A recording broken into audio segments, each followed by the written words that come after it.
খুলনা ব্লগের পক্ষ থেকে আপনাদের সবাইকে শুভেচ্ছা ও অভিনন্দন। অনেকদিন ঘরে বসে রয়েছি, তার কারণ একটাই, সেটা হচ্ছে সিঁড়ির থেকে উঠতে যেয়ে পাটা মচকে গেছে, যে কারণে ডাক্তার বলছে 10 থেকে 15 দিন কমপ্লিট রেস্টে থাকা। তা বাইরের কোনো জিনিস আপনাদের দেখাতে পারতেছি না, শুধুমাত্র ঘরোয়া পদ্ধতিতে যে জিনিসগুলো করা হয় সেই জিনিসগুলো আপনাদের সামনে তুলে ধরার চেষ্টা করতেছি। আজকে আপনাদের সামনে একটা নতুন রেসিপি অনেক দিন পরে দেব। কি করব বলেন, ঘরে বসে রয়েছি, তা দেখলাম যে ঘরে চালতের আচার তৈরি করতেছে, সেই চালতে আচারের রেসিপি আপনাদের সামনে তুলে ধরার চেষ্টা করছি। চালতেগুলো আগে এইভাবে আপনারা কাটবেন, এই যে কাটে এইভাবে পাতলা পাতলা করে এইভাবে ভিজিয়ে রাখবেন আপনারা, তারপরে সিদ্ধ করে রোদে দেবেন। এই হচ্ছে চালতেগুলো কীভাবে কাটতে হয় সেগুলো আপনাদের দেখানোর চেষ্টা করতেছি। এই সাইজের চালতে কাটবেন আপনারা।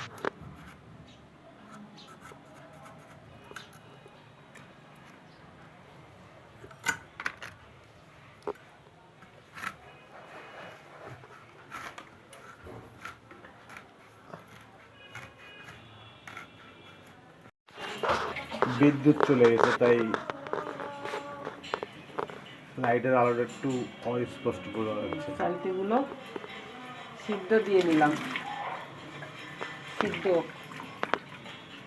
একটা জিনিস মনে রাখবেন, এই চালতেগুলো যখন সিদ্ধ দেবেন আপনারা, তখন কিন্তু আপনারা এই চালতের ভিতরে কোনো লবণ দেবেন না। কারণ কি, এখন যদি লবণ দেন তাহলে একটা জিনিস কি, আচার বানানোর সময় লবণের হেরফের হয়ে যাবে, তখন স্বাদটা বুঝতে পারবেন না। এই চালটাটা একটু সিদ্ধ করে নিচ্ছি। চালতেগুলো সিদ্ধ হয়ে গেছে, দেখেন কত সুন্দর ধোঁয়া উঠতেছে। আর চালতেগুলো এরকম একটু সেঁচে নেবেন।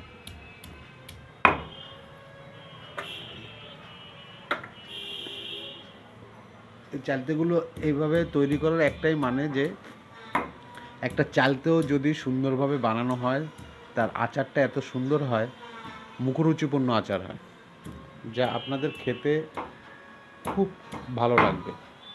আশা করি আপনারা এইভাবে বানায় একবার খেয়ে দেখবেন।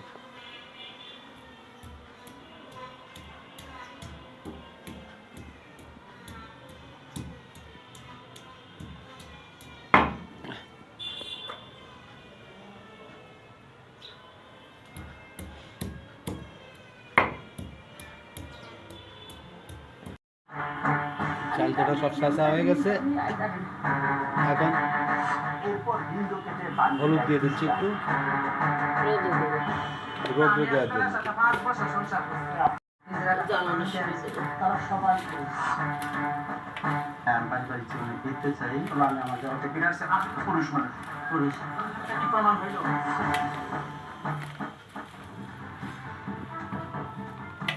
একুশ বছর বয়সী যুবক রুমন, 1 মাস বয়সেই বাবার মৃত্যু।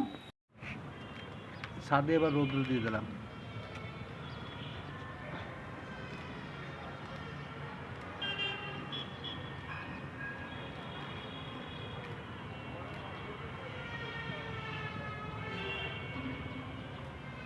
দেখেন কি সুন্দর, ছাদের পরে টবের, ছাদের পরে যে গাছ হয়েছে, গাছের কত সুন্দর সুন্দর ফুল।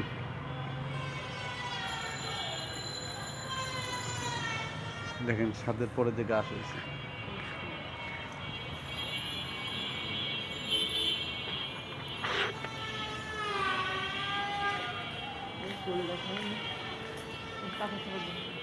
ছাদের পরে বাগান, এই যে মটরশুঁটি, ছাদের পরে মটরশুঁটি আছে, এই আম গাছ, এই দেখেন মটরশুঁটি, পেঁপে গাছ,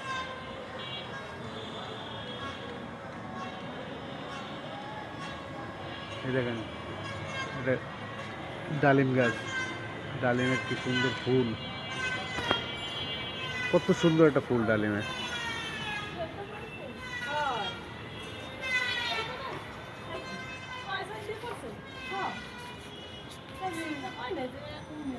বাতি উঠি খেলাই আর করছি টক ডালি দুটো সাইডে দিচ্ছে খাওয়া দিয়ে দিচ্ছি পাতলা করে কষা করে এই যে অল্প একটু হয়ে গেছে না হ্যাঁ তো এই জায়গায় একটু হবে এই জায়গাটা 4টে চালতে হয়েছে না মাত্র কেমনি মেলা দিন খায় না চলতে রাস্তা সদ্য সদ্য খায় না হ্যাঁ বেশি দিন খায় না খাই মানে আর কি করবা না রেসিপি কর ভিডিও করতেছে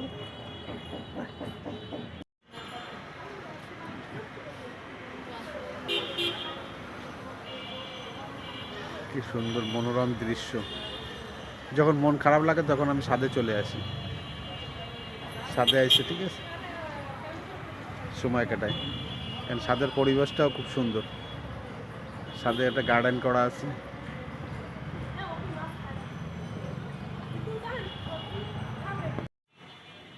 আখের গুড়টা একটু গরম করে নিচ্ছি অর্থাৎ আখের গুড়টা একটু ঝোল ঝোল বানায় নিচ্ছি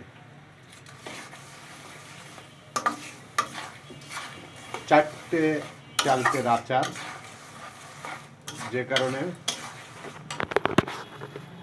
গুড় আধা কেজি আর খেজুরের গুড় আধা কেজি আপনারা শুধু আখের গুড় দিয়েও করতে পারতেন আমি খেজুরের গুড় দিছি এই কারণে আখের গুড়ের সাথে যাতে খেজুরের গুড়ের একটা ফ্লেভার আছে ফ্লেভারটা পাওয়ার জন্য এই জন্য আধা কেজি করে দিয়েছি আপনারা 1 কেজি গুড় একবার দিয়ে দেবেন চালতে যদি বেশি টক হয় আর যদি চালতে একটু কম টক হয় তাহলে 750 গ্রাম থেকে 800 গ্রাম দিলে হয়ে যাবে এই গুড়ের ভিতরে চালতেগুলো আস্তে আস্তে ছেড়ে দিচ্ছি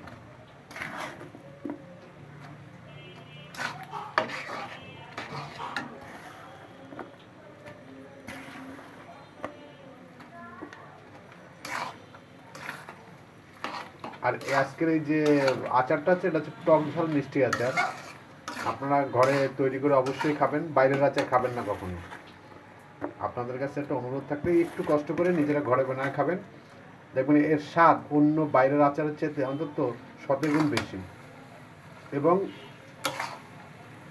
সবচেয়ে বড় জিনিস হচ্ছে এটাতে সুস্বাস্থ্যের অধিকারী এই খাবারটা স্বাস্থ্যসম্মত খাবার একটা বাইরের কোনো জিনিসই কিনে খাওয়ার চাইতে আপনারা নিজেরা একটু কষ্ট করে তৈরি করে খাবেন আর কতটুকু পরিমাণ কতটুকু কী লাগবে সব আমি আমার রেসিপিতে যে ভিডিওটা দিচ্ছি ভিডিওতে আপনাদেরকে জানাই দিচ্ছি এবার এই আচারের ভিতরে পরিমাণ মতো লবণ দিয়ে দেবেন স্বাদ বুঝে লবণ দেবেন মাঝে মাঝে আপনারা চেখে দেখবেন যে লবণে হয়েছে কিনা তাহলে লবণ বেশি হবে না কমও হবে না এবার ঝালের গুঁড়ো দিয়ে দেওয়া হচ্ছে যে ঝালের গুঁড়োটা আপনার ভাইজে সুন্দর করে পাটায় বেটে গুঁড়ো করে তারপরে আপনারা এগুলো দেওয়াচ্ছে যাতে ঝালের গুঁড়োটা ভালোভাবে মেশে এরকম একটু জল জল থাকতে থাকতে আপনারা দিয়ে দেবেন তারপরে আস্তে আস্তে নাড়াচাড়া করে একেবারে জলটা যখন পুরো শুকাবে তখন নামাতে হবে আপনাকে পার্ট বাই পার্ট আমি দেখাচ্ছি দাও ঝালের গুঁড়ো দাও আর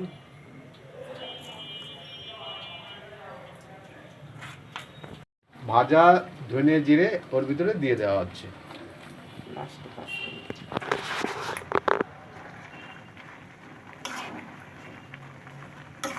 দেখেন কোনো কষ্ট না প্রসেস অনুযায়ী আপনারা এইভাবে এইভাবে আপনাকে প্রত্যেকটা পার্ট পার্ট জানানো হচ্ছে এই কারণে যে আপনারা এইভাবে ঘরে বসে বানাবেন আপনারা সবাই বানাতে পারেন যারা যারা হয়তো মনে করেন হয়তো অনেকে বানাতে পারেন না যে চালতের আচার কী করে বানাবো তাদের জন্য আর ম্যাক্সিমাম লোকই বানাতে পারে আমার বিশ্বাস 100 জনের ভিতরে 100 জনই পারে তারপরে আমি আপনাকে জানাই দিলাম যদি মনে করেন আপনি এইভাবে বানাবেন তাহলে বানাতে পারবেন এইবারে দিয়ে দেওয়া হচ্ছে ভিনেগার আচারটা নষ্ট হবে না এই আচারটা যাতে নষ্ট না হয় সেই কারণে ভিনেগারের দিয়ে দেওয়া হচ্ছে আপনার বাইরের কোনো আচার কিনে খাবেন একটু কষ্ট সামান্য একটু কষ্ট করে এইভাবে বানায় খাবেন দেখেন কত সুন্দর আচার হচ্ছে চালতের আচার এইবার আপনাকে যে সর্বশেষ মশলাটা সেটা হচ্ছে পাঁচফোড়ন পাঁচফোড়নের গুঁড়ো ভাজা পাঁচফোড়ন এবং এই পাঁচফোড়নটা আপনারা একটু ভাজে নেবেন সুন্দর করে ভাজে নেবেন এবং এই পাঁচফোড়নটা দিয়ে নাড়াচাড়া করেই নামায় ফেলাবেন এটা দিয়ে বেশিক্ষণ জ্বালাবেন না। 5 ফোড়নটা দেওয়ার পরে জাস্ট 1 থেকে 2 মিনিট নাড়াচাড়া করতে, মিশানোর জন্য যেটুকু সময় লাগে, তারপরে নামায় ফেলা হবে। আচারটা সম্পূর্ণ হয়ে গেছে।